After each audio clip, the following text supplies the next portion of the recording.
کہ جی محترمہ بے نظیر بھٹو کو مارنے والے جو ہیں وہ ہیں، اور یہ کوئی اور نہیں کہہ رہا، یہ گورنمنٹ ہے، اس وقت کی گورنمنٹ، اور جوائنٹ انویسٹیگیشن بھی ہوئی، یہ سب کچھ ہوا، تو اس میں بھی یہ چیز، تو لہٰذا وہ کہتے ہیں کہ آپ محترمہ ایک طرف محترمہ بے نظیر بھٹو کے آپ قاتلوں کو کے ساتھ جنگ بندی کر رہے ہیں، صلح کر رہے ہیں، اور پیپلز پارٹی کو پتہ تک نہیں ہے، وزارت خارجہ کو نہیں پتہ، وزیر خارجہ کو نہیں پتہ. تو انہوں نے کافی سیریس کنسرن شو کیے تھے، اور شہباز شریف صاحب پرائم منسٹر کو بھی پہنچائے تھے. تو لہٰذا اب یہ اہتمام کیا جا رہا ہے. اب طالبان کے ساتھ جو طالبان کی طرف سے ڈیمانڈز آئی تھیں وہ کافی سخت تھیں. ایک تو وہ مکمل طور پہ تمام اے پی ایس سمیت جتنے بھی لوگ موجود ہیں وہ کہتے ہیں ان کو غیر مشروع طور پہ رہا کر دیا جائے. کچھ کو رہا کر دیا گیا تھا لیکن کچھ کو نہیں کیا گیا تھا. وہ سب رہائی چاہتے ہیں اور مکمل طور پہ مقدمات کا خاتمہ. پھر ایک اور جو چیز ہے وہ ہے کہ فاٹا کا جو علاقہ ہے، یعنی کہ قبائلی علاقہ جات تو کہ خیبر پختونخوا میں ضم ہو چکا ہے اور وہ قومی دھارے میں لانے کی بات کی جا رہی ہے، تو اس کو اس کی حیثیت بحال کی جائے. یہ جو مطالبہ ہے یہ تحریک طالبان کا نہیں ہے، یہ مطالبہ ہے امریکہ کا. اور اس وقت بھی اس لیجسلیشن کو روکنے کے لیے بلکہ اس کو روک دیا گیا تھا، اور اچکزئی صاحب کو اس وقت استعمال کیا گیا تھا، اور اچکزئی صاحب نے نواز شریف صاحب کو منع کیا تھا کہ یہ نہ ہونے پائے، یہ صحیح نہیں ہے، وہ آزاد علاقہ ہونا چاہیے. اس کی وجہ ہے کہ ایک تو جو یہ بہت بڑا کارنامہ سر انجام دیا، اور اشرف غنی حکومت تھی اس وقت، انہوں نے بھی اس کو انڈورس کیا، وہ تھا کہ ڈیونر لائن کا ایشو مستقل طور پہ ختم ہو گیا،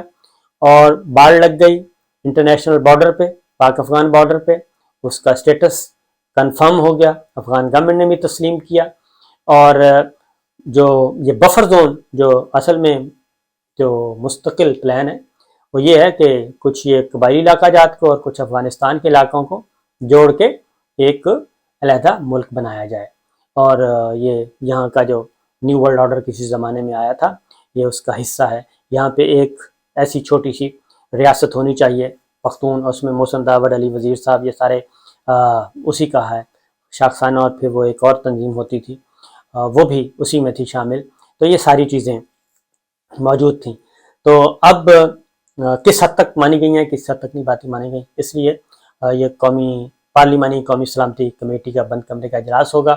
اور ساتھ ہی ساتھ لگے ہاتھ میرا خیال ہے کہ کچھ باتیں اور بھی ہو جائیں گی. ظاہر ہے جب آرمی چیف اور ڈی جی آئی آئیں گے سوالوں کے جواب پوچھے جائیں گے. جیسے کہ سلیم منڈوی والا صاحب نے اسرائیل کے بارے میں بات کی، انڈیا کے بارے میں بات کی، تو وہ چیزیں بھی آئیں گی کہ انڈیا کے ساتھ کشمیر کا معاملہ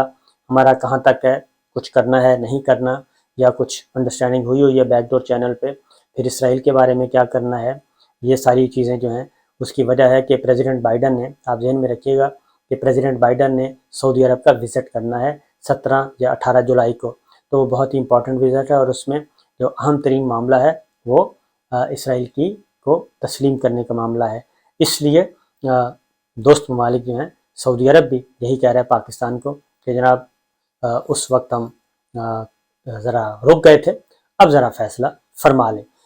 صرف سعودی عرب اور پاکستان ہی رہتے ہیں، باقی تو سارے کر چکے ہیں. سعودی عرب کے تو بہت ہی اچھے مراسم ہیں، اور پاکستان کے اب آپ کو معلوم ہے کہ میں نے آپ کو ایک ڈیٹیل رپورٹ دے دی تھی ہارٹس اسرائیل کا اخبار، مفصل آرٹیکل، جس میں وہ ساری باتیں انہوں نے بتا دی تھیں جو یہاں پہ سوشل میڈیا پہ یا ڈیجیٹل میڈیا پہ ہو رہی تھیں، جبکہ وہ بتا چکے ہیں کہ ہم کہاں تک آگے جا چکے ہیں. اسرائیل پاکستان کو تسلیم کر رہا ہے، کس حد تک کر رہا ہے، کیسے کر رہا ہے، رکاوٹیں کیا ہیں، اور پیکج کیا طے ہو رہا ہے، شہباز گورنمنٹ کیا مانگ رہی ہے. ملٹری لیڈرشپ جو ہے باجوہ صاحب کا نام ان میں تھا کہ وہ ان کے بارے میں کہ اگلا آرمی چیف یا یہ آرمی چیف، اس طریقے سے ساری باتیں اس آرٹیکل میں موجود ہیں جو کہ میں نے آپ کو بتایا تھا. تو یہ ساری صورتحال ہے جی اس وقت. اور دوسرا ایک اور بات بتا دوں جاتے جاتے کہ ہم ابھی تک بھی خرید نہیں رہے جو ہے تیل روس سے، اور یہ اس بات کی دلیل ہے کہ ہم زیر اثر ہیں اور امریکہ کا دباؤ ہم پہ ہے، ڈونلڈ کا. چین جو ہے وہ روس سے 10 نہیں بلکہ تقریباً 11 ارب ڈالر کا فیول خرید چکا ہے، خام تیل 84 لاکھ ٹن یہ روس خرید چکا ہے، چین خرید چکا ہے روس سے، اور اس وقت وہ دوسرا بڑا ملک بن گیا ہے. اسی طریقے سے جو LNG ہے وہ بھی لاکھوں ٹن خرید چکا ہے چین، اور یہ بھرپور سستا تیل خرید رہا ہے، بنگلہ دیش خرید رہا ہے، انڈیا خرید رہا ہے، سری لنکا خرید رہا ہے، اور اپنی معیشت کو بہتر کر رہا ہے، اور IMF کے چنگل سے نکل رہے ہیں، اور IMF کے اور عالمی مالیاتی اداروں اپنی معیشت کو انڈیپینڈنٹ کر رہے ہیں، صرف ایک ملک کے ساتھ تعلقات بہتر کر کے اور اس سے انرجی خرید کے۔ تو لیکن پاکستان ابھی تک اس طرف، پاکستان کی گورنمنٹ اس طرف نہیں جا رہی۔ اس کا مطلب ہے ڈونلڈ کا معاملہ بدستور موجود ہے۔ پھر ایک اور بات بھی آپ کو بتا دوں جی کہ سلامتی، قومی سلامتی پارلیمانی کمیٹی کا جو اجلاس ہے بند کمرے کا، اس میں ایک اور بات بھی زیر بحث آئے گی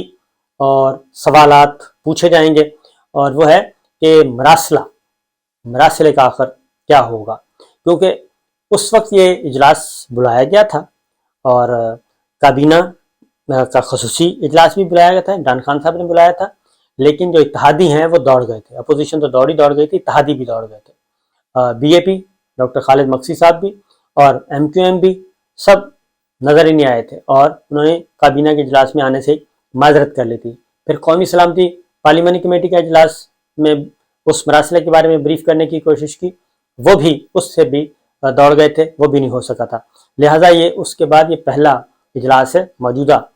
کمپنی کے حوالے سے۔ تو دیکھتے ہیں کہ اس اجلاس میں اب اس کا جب ایجنڈا آئے گا تو وہ پتہ چلے گا، لیکن بظاہر ایجنڈا تو یہی ہوگا جو میں نے آپ کو بتایا ہے۔ انفیکٹ یہ ساری چیزیں وہاں پہ آئیں گی، اور میرا خیال ہے کہ آنی چاہیے، بجائے اس کے کہ کیوس پیدا ہو اور ادھر ادھر سے باتیں ٹکڑوں کی صورت میں ملیں، کوئی اسرائیل کے اخبار سے ملے، کوئی دلی کے اخبار سے ملے، کوئی نیو یارک ٹائمز سے یا واشنگٹن پوسٹ سے یا ریاض سے۔ تو بہتر ہے کہ اپنی لیڈرشپ کو انفارم کیا جائے۔ اور اگلی بات یہ ہے کہ پاکستان تحریک انصاف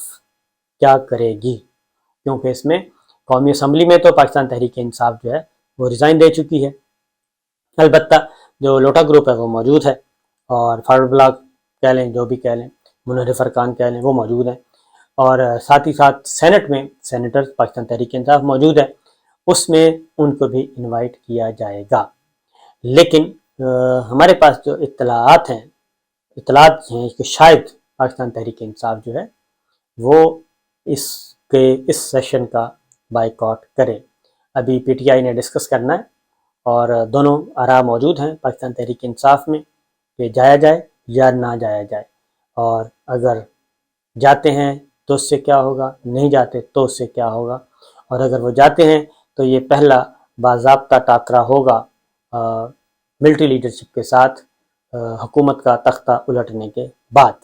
جب باجوہ صاحب بھی ادھر ہی ہوں گے، DJI بھی ہوں گے، باقی ملٹری لیڈرشپ بھی ادھر ہی ہوگی، اور پاکستان تحریک انصاف کے لوگ بھی ادھر ہوں گے، کیونکہ سینٹ میں ان کی اچھی خاصی تگڑی نمائندگی موجود ہے۔